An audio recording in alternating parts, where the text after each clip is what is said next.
prove it, no mathematical formulas. It's simply an English, someone, they met you at Speaker's Corner on this day at this time, and the discussion they had. That's all. There is nothing, a discovery that is there about like, this is how you're going to win Nobel Prize or the next lottery. None of that. Simply that experience.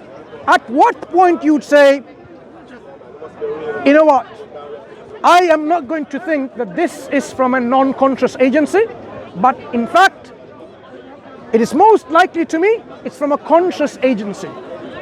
Agency which is conscious with knowledge and intent to write and so on and so forth. So explore that. Can you explain a bit more? How would you come to that conclusion? We make assumptions all the time. So I would assume that based upon the interaction I had with you, that this had to be very specific coming from you, because I spoke to you one-on-one, and it couldn't be. But is it possible it can come from a non-conscious agency? Yeah, it could come from anyone. It could come from non-conscious agency meaning like a robot. No, okay. Non-conscious, non-intelligent agency that is not programmed to write something like that. Like your bike, for example. Your bike, for example. Can your bike write that letter? No. No, of course. So think about anything like this bike, which is non-conscious, non-intelligent agency. Can it write a letter like that? No. So you would be quite certain and happy and comfortable and be confident and content that this definitely is from a conscious agency. Yeah, conscious, yeah. So the information that is in the letter is not the most complex thing that we see in the universe, or the universe itself. Yeah. The universe demonstrates way, way more complex, organized information. Yeah. If that piece of information, you are so content that it requires a conscious, intelligent agency, I'm asking simply to go and reflect on it, not necessarily now, and widen this reflection about the whole cosmos, which is more and more greater in complexity and in more intelligence and assembly and information, because there are complexity of information and has levels. A, B, C, A, B, or whatever, random letters is one type of information. That's just random letters. If I say A, C, A, T, oh, it's like a cat. And next, one second, brother. Next level of complexity, it's like giving you some information. And then a cat is trying to eat fish. So the level of information goes more and more as it becomes more and more meaningful in our language, expresses some meaning, some statements which are true, some statement which makes sense. That letter, amount of information is in there, is actually astronomically quite high in terms of what it can come by randomness. But besides that, I am saying, think about the whole cosmos. Not the DNA, the whole cosmos, the physical laws, the information that are assembled, like it, within it. Is it possible that we can even imagine with our contentment in our heart? At the end of the day, that's what matters. Can our heart be content and say, that level of complexity? It's possible by chance. The words is like created by men, by humans, sorry. So when I see like a letter, I will say the human wrote it. Bike, when you see a bike, you know that a bike like a human built that, you will say it's a human. Yeah, but when you see like a universe, you don't know who made that. So you can jump to conclusion. I want to show you something very quickly. Okay, brother. This is a translation of the meaning of the Quran. Quran is in Arabic language. This is in English. One of the chapters, chapter 112 of the Quran, right? There are 114 chapters. It's telling us about that intelligent agency. We believe the intelligent agency, which we call the creator, originator, has sent us this information through this agency, human agency called the Prophet, or a warner, or a messenger, Muhammad sallallahu alaihi wasallam. And he has told him this, say, he is Allah, one, only, unique, the eternal refuge, the independent, the absolute, the one who doesn't produce anything, children, families, offspring, and the one who is not born, doesn't beget, is not born, is not something generated or produced. There is nothing like unto him in whatsoever way. No comparison, no co-equal, nothing, no likeness of his likeness. There's nothing comparable unto him. So the agency that we're talking about is an agency that is one and absolute. And if you think about it, which we haven't talked about, is for our universe, you can only have one such agency. Otherwise, the universe will come to a corruption and ruin, because there will be conflict of will and intent. If there is an intent, there will be conflict of all of these things, because we are talking about one absolute entity who is not generated, as you said. It's not something that was nothing and then came into existence. Always there, eternal. Being eternal means possessing the attributes inherently, because you are always there. So that's where the answer is, the agency which has demonstrating all of this complexity and assembly and intelligence and will and intent and the decision to make changes. These were inherently within this, and that demonstrates that agency is also someone who is ever living.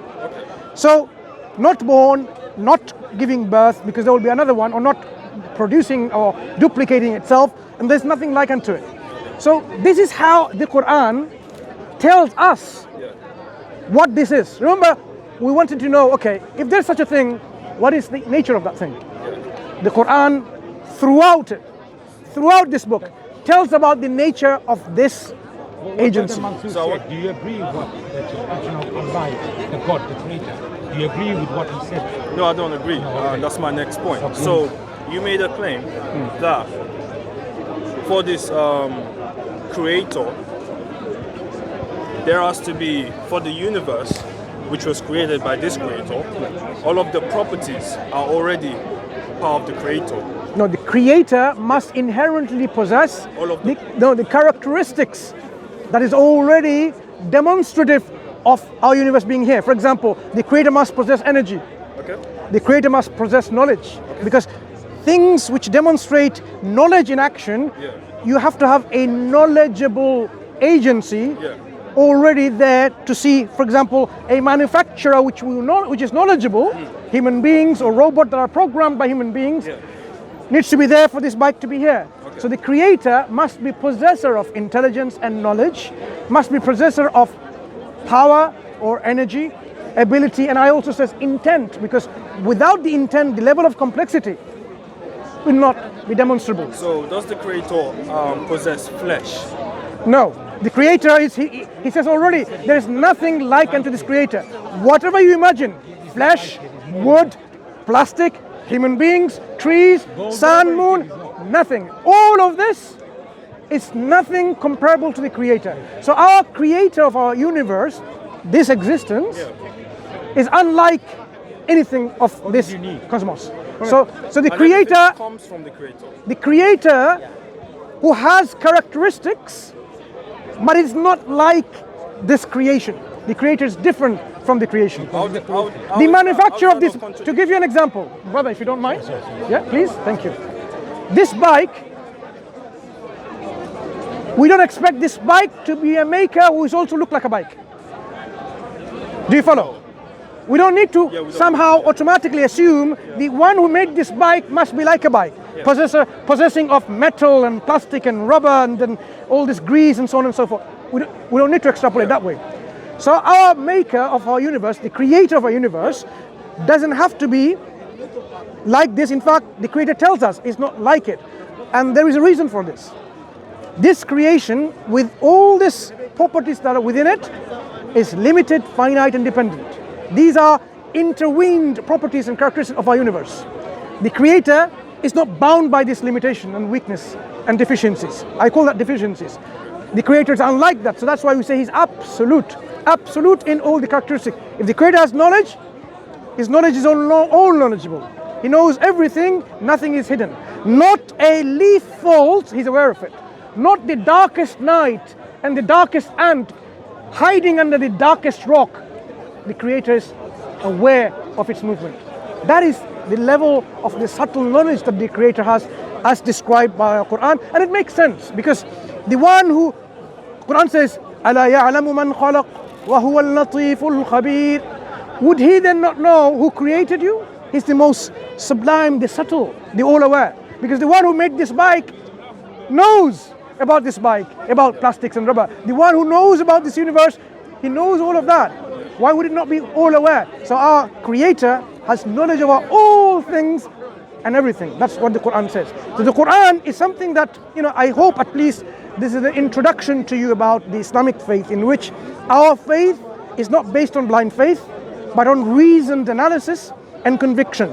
That Quran says, فَعْلَمْ أَنَّهُ لَا إِلَهَ إِلَّا اللَّهِ. Know with certainty that there is no deity or God worthy of worship except our Creator, except Allah.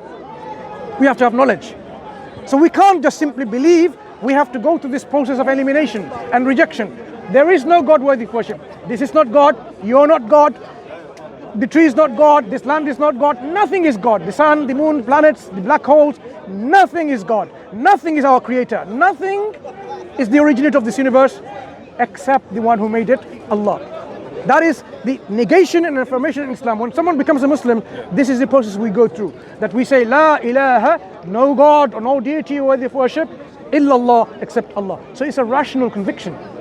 Brother, when Brother Mansur suggested that, in the Quran everything is written, so why anybody should read it? Because we all have got intellect, we can, visualize things, we can understand, we can reason out things and all that. It's on the same principle. All have got eyes, and in our eyes we got light, and we can always see. So he said, why do we need an added light? But the thing is that suddenly if there is darkness or at night, there is no light, though you have got light in your eyes, you need an added light to be able to see. Similarly, the Quran is, we have got an intellect, but we need an added guidance to be able to comprehend everything which is said. So that was my point. Thank you. Sure, thank you. So the Quran is like a manual of our life. It gives us guidance to know, first of all, who we are, where we come from and where we're going, and what's going to happen to us when we go.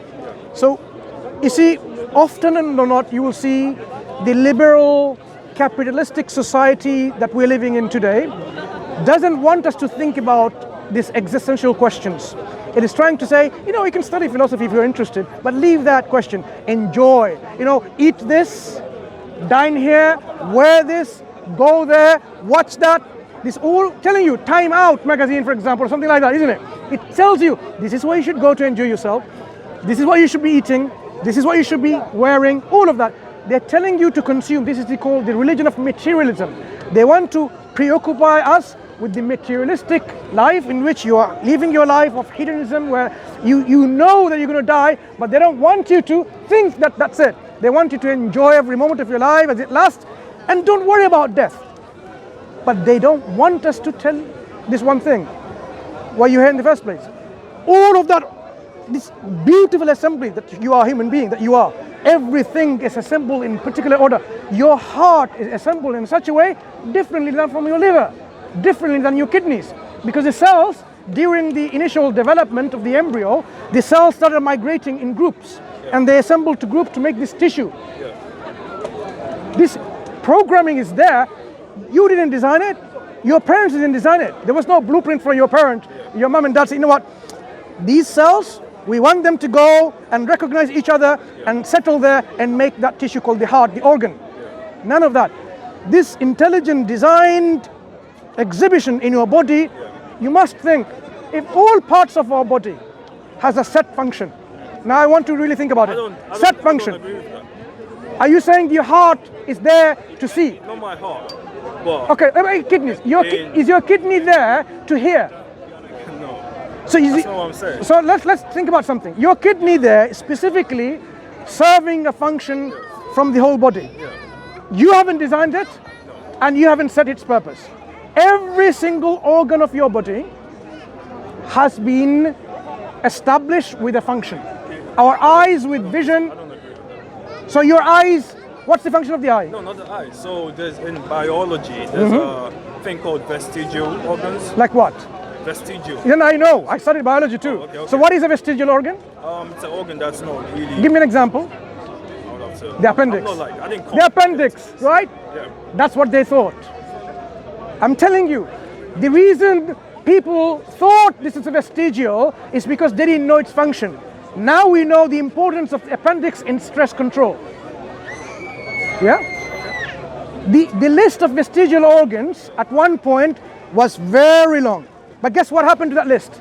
is gradually and gradually and gradually shrinking, because the more we understand science, the more we understand the roles of those things which we call vestigial. Okay, so Appendix. an example. No, talk about the appendix. Appendix, the reason I gave you an example of appendix, this is a real, what's called, an eye-opener for people who think this way. Appendix was glorified example of a vestigial organ until scientists told us otherwise in recent years. They told us, no, appendix have a function. It has a purpose in our body. Okay. But prior to that, because of our ignorance within the scientific community, not lay people, the lay people are ignorant anyway. The scientists, because they didn't know, they hailed and glorified, and then they said, okay, this is a textbook definition, an example of a vestigial organ, only to be humble enough to admit that it is no longer vestigial. So my point is, the scientists at one point, because of the ignorance of its function, they called it vestigial because they didn't know its function. You know junk DNA? Have you heard about junk DNA? A junk DNA, people think junk DNA doesn't have a function. Now we realize, those who are in genetics, junk DNA has functions. It's not junk as in like it doesn't have any purpose. But they called it junk because at that time they had no demonstrable, when I say demonstrable, they couldn't demonstrate what function it served. But now we know how the function of those DNA's parts are. So the list, my friend, go to a list 100 years ago. Now compare the list 100 years ago, 50 years ago, 25 years ago. What you'll find is an astonishing truth. And that truth is, the list is shrinking. So if the list is shrinking, what is our reasonable assumption that we should take? That it seems like in principle, what we call vestigial, as more and more science develops and progress, we are more likely to know the function of the things that we call vestigial. I'm not saying we'll definitely know, let's use the scientific jargon. We are more likely to know what its function is going to be, because that's what we've been observing throughout our historical exploration of science as we are living through it. We see that is the case. A good scientist, a good individual with critical thinking will make this approach, saying it is more likely as time approaches, our knowledge expands, we will know the functions of the male nipple, for example, which they are laughing about. Like, oh, what's the function of it? They talk about the coccyx, the human tail that's there, yeah? But as more and more we develop our science, I'm not saying they don't have a function or they have a function, I'm just illustrating with the example they brought about. It is more likely that we know. So when we talk about all of these things, I've lost the point I was going to make about this, but you brought vestigial organs. There is no such thing as is a leftover for evolutionary byproduct. That's what they thought. Evolution, because it's blind, it just happens, and then it somehow, initially you had fins to swim underwater and gills, and now you don't need to need that. So anything that exhibits is a leftover of that function. We will eventually discover this, what is the case is. Like the example of a penguin. The penguin is used to say the wings of a penguin is useless. But if you really study the aerodynamic nature of a penguin, it's not flight in the water. No. Flight in the water. Do you see how they fly in the water? Observe next time. They swim. No. The wings, the way they use their wings underneath the water, the amount, we talk about aerodynamics, right? Yeah. We're talking about the design feature of this, making it thin like that to make it faster. Yeah. The wing, the way they are proportioned, the way they are there is exactly the you need for it to propel so fast. So it is not a biological remains of a evolutionary process as a leftover. It's a design feature built in already. So I can give you many examples of people talk about it, but enough of the two examples I illustrated, you can go on and go into this debate if you want, from the camp of the evolutionist and the one who opposes evolution. And you will see this debate is going on for months and years. And scientists, they say, okay, fine, you know what, appendix, okay, we'll take it from the list now. So it's ongoing learning process for each one.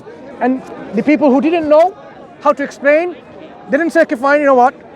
God made it that way. They will say, fine, we will learn as we learn about science. Junk DNA, now it's not junk anymore. We need that part of that DNA parts, otherwise this coding is not going to happen. Please go and study about genetics and you will be surprised the amount of information it's there assembled together to switch on and off the genes to make your eyes they are, they make you the tall as you are, they make you the build that you are. It's all this genetic component will switch on, off.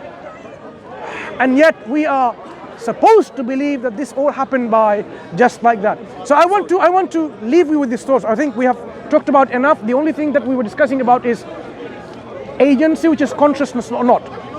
Okay, so think about this level of complexity and where that letter that I gave you example of, why you're saying I'm content that this is coming from myself, and you would say this is more likely, this is how my heart will be settled with that, rather than this letter just popped into existence from nothing and then it just got over the millions of years, the ink, the carbon, the ink, whatever it's made of, and the paper they assembled together, and it's the likelihood is there that what they're saying, the probability, even though it's minuscule, it's not zero. That's what the scientists are saying, the mathematicians are saying. But in your heart, in your mind, when they are together working in cooperation, you will say, I'm content to subscribe to the view that this is from Mansur that I spoke to in Speaker's Corner on that day, rather than that.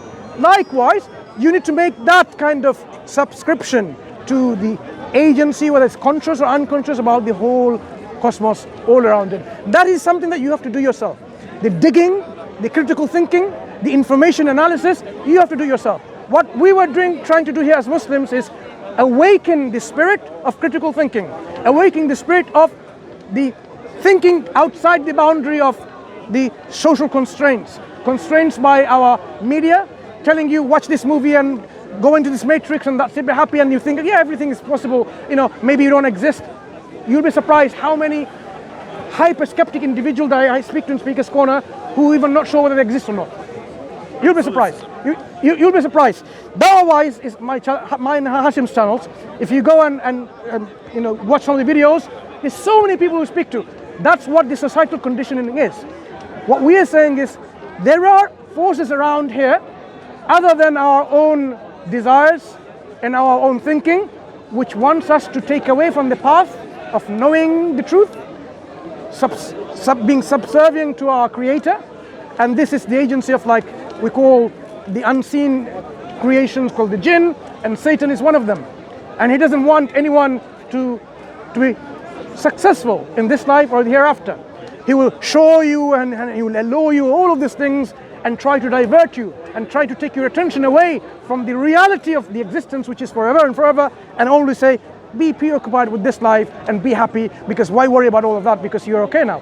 So that's what we are saying is the Quran reminds us from this intelligence agency, what we call God the Creator, to awaken ourselves from the shackles and from the bondage of this materialism, of consumerism, of liberal capitalist thinking, and wake our mind and spirit to think critically, openly, and then say, okay, fine, this makes sense to me, my heart and mind, and this is finally in resonance. So why am I not going to be thankful to my God, my Creator who created me? I know this is the case.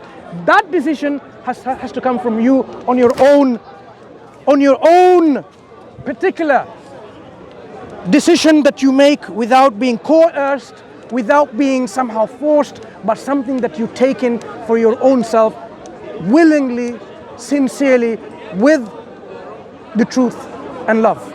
So I will leave you with that. If you have any questions, you can ask, but I would like to give you this Quran as a gift.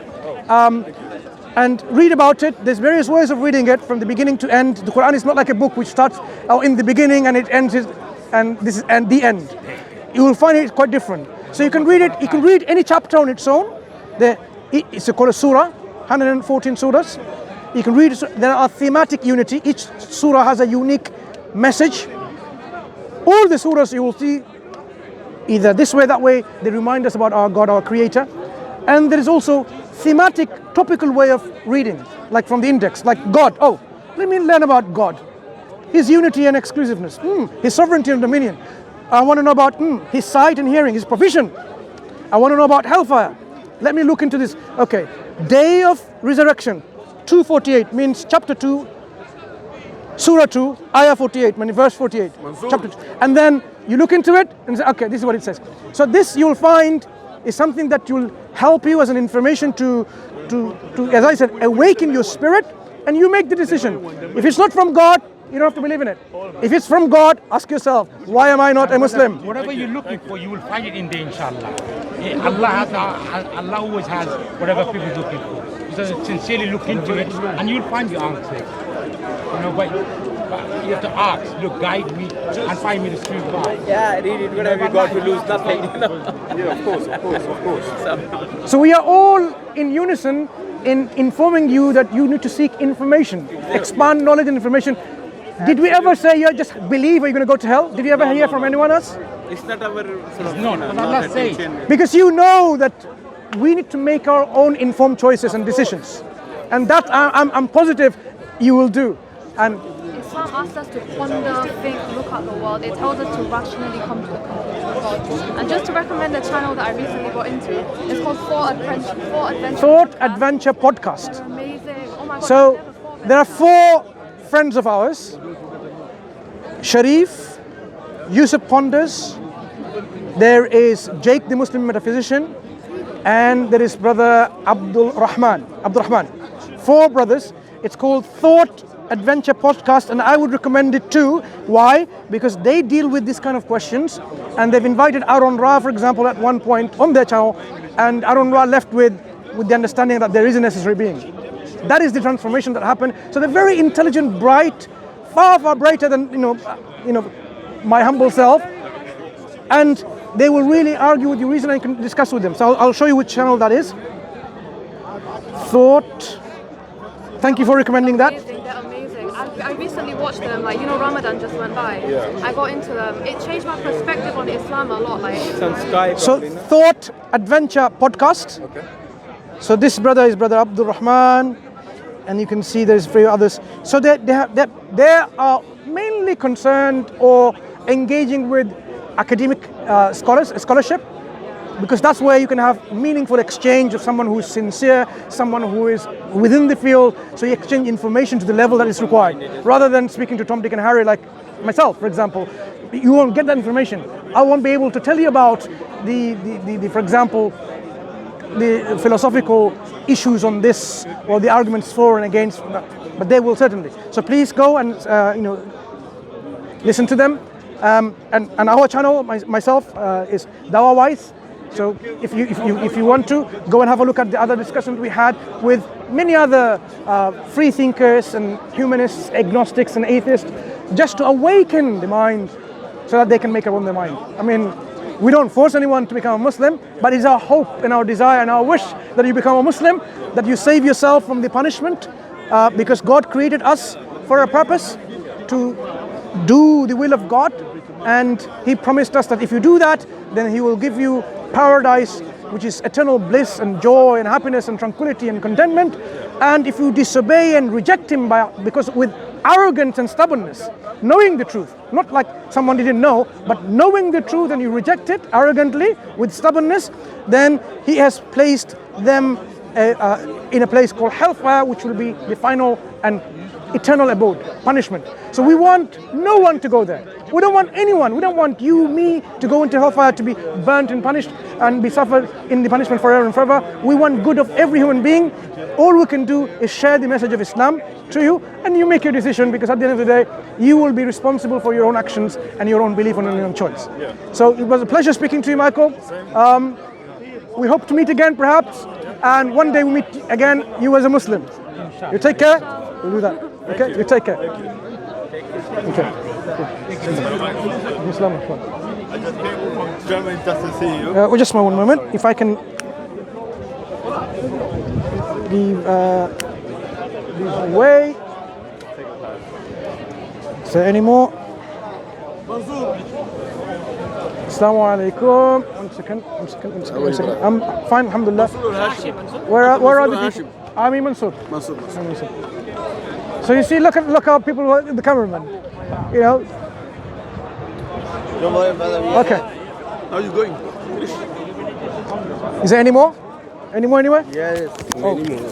Oh, well. This is ours. Any others? No, I think. Thank you.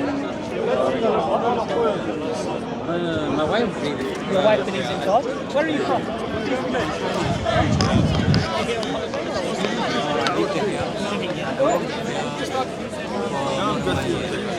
So why don't you believe in God? What's the reason?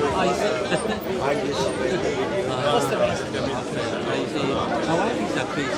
Okay. I've got one question. I'm not sure.